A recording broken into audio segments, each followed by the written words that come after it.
Hi there, I'm Kimberly, and I just turned 29. Once, I made the questionable choice to marry a man burdened with a mountain of issues. I was under the misguided impression that love could fix everything. I thought I could help him see his own worth. How wrong I was. While love is powerful, it's not a magic wand that can teach someone self-worth. Let's call my ex Joseph. He was consumed by the need to please his parents, not just the usual desire to make them proud, but an all-encompassing obsession that dictated his every move. It was as if his self-esteem was entirely dependent on their approval. As for his parents, whom I'll refer to as Mr. and Mrs. Ellis for anonymity, they were classic disengaged parents. Their lack of involvement left Joseph yearning for their attention and validation, which was truly heartbreaking to witness. I soon realized I couldn't fill the emotional void they created. To make matters worse, Joseph had a terrible habit of draining our savings on extravagant gifts and vacations for them, expenses that were completely unnecessary. It felt like our money vanished directly into Mr. and Mrs. Ellis's pockets, amplifying my frustration. This reckless spending sparked constant arguments, leaving me feeling as though I was in a competition for Joseph's attention with his parents. It was exhausting and toxic for our marriage. Despite the chaos and ongoing disagreements, my feelings for Joseph remained steadfast. I hoped he would eventually break free from his parents' unrealistic expectations and find true happiness within himself. But it became painfully obvious that my love alone wasn't enough to pull him away from their harmful influence. Brace yourselves, the story takes a sharper turn. One day, Joseph approached me, his expression serious, hinting that he had something significant to share. Given our tumultuous history, I prepared for another conflict, unaware of the bombshell that was about to drop.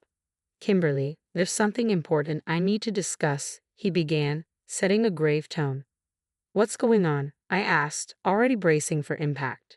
"It's about my parents. They're retiring soon, and I've been thinking of surprising them with a luxury vacation. It'll be a pretty penny," he said, a mix of excitement and apprehension in his voice.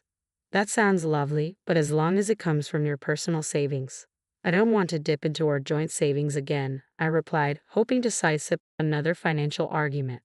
"I don't have enough on my own. I was hoping to use some of our savings," Joseph admitted, looking hopeful yet anxious. "Joseph, if it's beyond what we can comfortably afford, maybe we should reconsider," I suggested gently, trying to ground him in reality. But he quickly lost his cool. "You just don't get it, Kimberly. I love my parents. I want to do something extraordinary for them." "Love isn't about counting every penny, it's about grand gestures," he argued passionately. I responded, "But love also means being there for each other and making sacrifices together, not at the expense of our financial stability. This trip might mean a lot to them, but we have to consider our future too." Joseph remained adamant. "I have to do this for them. I thought you of all people would understand. They're everything to me." "And you're everything to me, Joseph, but we need to be practical. We can't just deplete our savings for a single trip," I reasoned, hoping to find some common ground.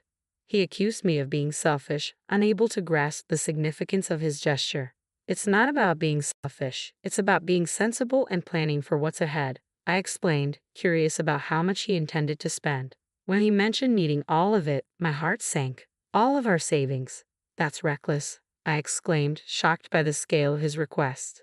"You're being heartless," he shot back, convinced I didn't understand his desire to make his parents happy. "No, Joseph, I'm being realistic. We can't afford to give away $85,000 on a whim," I said, my patience wearing thin. His offhand mention of getting the money back later only deepened my frustration. "Really, Joseph?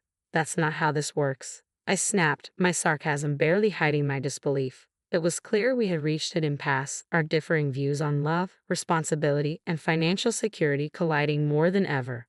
The argument escalated, our voices rising, and soon objects were flying across the room, shattering on impact as if punctuating our heated exchange. In the midst of this chaos, Joseph dropped a bombshell. "If you can't support me on this, I want a divorce." He probably expected me to panic, to desperately cling to the remnants of our marriage. Instead, I found a calm resolve within myself. "Okay, Joseph, if that's truly what you want." The shock on his face was unmistakable. He had anticipated tears, pleas for him to reconsider, but all he got was my unwavering stance. I was done indulging his fantasies. If he wanted to squander his future chasing shadows, he was free to do so without me. I didn't hold back my words. I laid everything on the table, making it clear that Joseph's endless quest for his parents' approval was as futile as trying to shield oneself from a storm with just an umbrella, an exercise in futility. He tried to counter my points, but a simple raise of my hand silenced him. I expressed my exhaustion from fighting for a love ensnared by unrealistic expectations and an unquenchable thirst for validation. Go ahead and spend your fortune chasing after those who hardly acknowledge you, I said, firm in my resolve to break the cycle of disappointment and empty promises. In that moment, the harsh truth hit him.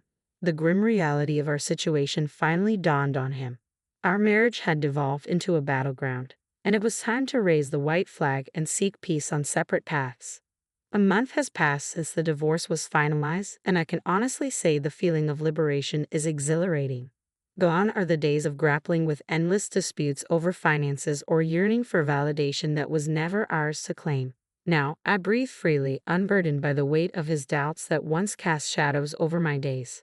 The sun seems to shine a little brighter with each new morning. True, Joseph has made attempts to re-enter my life, cloaked in concern and questions about my well-being. But I see through his facade. There's no way I would fall for his ploys again. As the saying goes, fool me once, shame on you. Fool me twice, shame on me. I resolutely turned away from his efforts to reignite any spark that once existed between us. I realized I had invested too much in trying to fix someone who wasn't interested in changing. It was time to focus on my own growth and happiness. Rebuilding my life wasn't easy. Splitting our shared assets and adjusting to a new financial reality demanded patience and resilience. I had grown accustomed to a certain way of living, but adapting wasn't unfamiliar to me. I embraced the hard work required to reconstruct my life anew, discovering strength and independence I didn't know I had. I hadn't realized what was within me until I rekindled old friendships, dove back into hobbies I had set aside, and discovered new interests. The world suddenly felt vast and full of possibilities, and I was eager to make the most of this fresh start. Of course, there were moments filled with self-doubt and solitude, and adjusting to a new budget was a challenge. The wounds from my dissolved marriage didn't heal overnight, but with each passing day, I found solace in knowing I was no longer sacrificing my happiness for someone else's insecurities. The ease with which I moved forward felt like a sign that I had clung to a lost cause for far too long. It amazed me how much I could achieve once freed from that burden. A month later, I was still navigating these adjustments, but I was flourishing all the same. Joseph's incessant messaging took on a new tone. He now painted himself as the protagonist of a dramatic tale, claiming to be in danger and insisting that I meet with him. Exhausted by his constant attempts to contact me, I knew it was time to confront the situation. Joseph, we've been through this. We're divorced. It's time for us to move on, I stated firmly. Kimberly, please. I just need a moment to explain. I'm in serious trouble and you're the only one I can turn to for help, he implored. Perhaps it was the long absence of his voice, or maybe he truly sounded scared, but against my better judgment, I agreed to meet. Fine, but we're not meeting at my place. Let's go to that cafe we used to frequent. No tricks. Understood? Thank you, Kimberly. I promise I just need someone to listen. You're the only one who understands me, he replied, relief evident in his tone. I know what you're thinking. Why would I agree to meet Joseph after everything? Believe me, I question my own decision, yet there's a part of us that sometimes succumbs to a mix of curiosity and lingering concern, no matter how strong we are. I couldn't ignore his plea. Divorce or not, a part of me still cared. So there we sat, opposite each other in a charming bistro, enveloped by the comforting aroma of coffee. However, not even the pleasant scent could soften the thick air of tension between us. Observing Joseph, anxiety etched across his face as he tried to tug at my heartstrings with those sorrowful eyes, was almost amusing this time. However, I wasn't swayed. Leaning back, I maintained a composed demeanor, ready to hear him out while firmly keeping control. I intended to steer this conversation on my terms. Okay, Joseph, you have my attention for now. What's the supposed danger you're in? And just to be clear, playing the hero isn't on my agenda anymore. I'm done cleaning up your messes, I said, keeping my tone firm yet open. Joseph exhaled deeply, his face a mix of regret and desperation that was almost pitiful to witness. Still, I steeled myself against any emotional manipulation. I know I've made mistakes, Kimberly, but this situation is different. I've gotten involved with some seriously bad people. I owe them a lot of money, and they're not known for their patience, he confessed. I couldn't help but raise an eyebrow, skeptical of his dramatic tale. Really, Joseph? Dangerous people? Are we revisiting the story of your imaginary friends who always seem to attract trouble? My disbelief was hard to hide. His expression shifted to one of hurt and frustration, clearly hoping for a more sympathetic ear. No, Kimberly, this isn't made up. I'm in deep trouble, and coming to you was my last resort, he insisted, desperation lacing his voice. So let me guess, you spiraled after our divorce, and now you're in debt. Was it that trip you mentioned? I couldn't keep my voice down, drawing curious glances from other cafe patrons. I shot them an apologetic look, trying to regain my composure. I got caught up in something foolish, I admit, but now I'm in a mess that's bigger than I can handle alone, Joseph said, his gaze pleading. My frustration was close to boiling over. How could he waltz back into my life with yet another crisis? Yet beneath, I couldn't completely ignore the last shred of empathy I felt for him. How much do you owe? I asked, bracing myself. $45,000, he responded sheepishly. $45,000? Joseph, are you out of your mind? The cafe patrons turned their heads, their stares sharp as knives. This time, I didn't bother to apologize for my outburst. If they were in my shoes, hearing what I was hearing, they would likely react the same way. Kimberly, please, I'm begging you. I've got nowhere else to turn. I know I've made a mess of things, but you're the one person who really believed in me, Joseph pleaded, his eyes shining with a sincerity that reminded me of the man I once cared for. I once loved him, but those days were long gone. My priority now was self-preservation, even if it meant walking away from him. Don't pull at my heartstrings, Joseph. It's way too late for that, I said, struggling to comprehend the magnitude of his situation. At most, I need $112,000, but I owe $45,000, he replied, his voice a mix of disbelief and indignation. Overwhelmed, he began to cry, oblivious to the uncomfortable glances from others around us. Joseph, calm down. This isn't the place for a scene, I said, trying to grasp the full extent of his predicament. What's going to happen if you don't pay it back? They're threatening to hurt me, Kimberly. I'm not joking. This is really bad, he managed between sobs. I recognized the gravity of his situation and softened a bit. Okay, Joseph, start from the beginning. Tell me everything. He recounted his story, explaining how he had tried to finance an extravagant trip for his parents but had relied on a friend who ultimately let him down, leaving him trapped in significant debt. As he spoke, I felt a whirlwind of emotions, frustration at his recklessness and begrudging amusement at the irony of his predicament.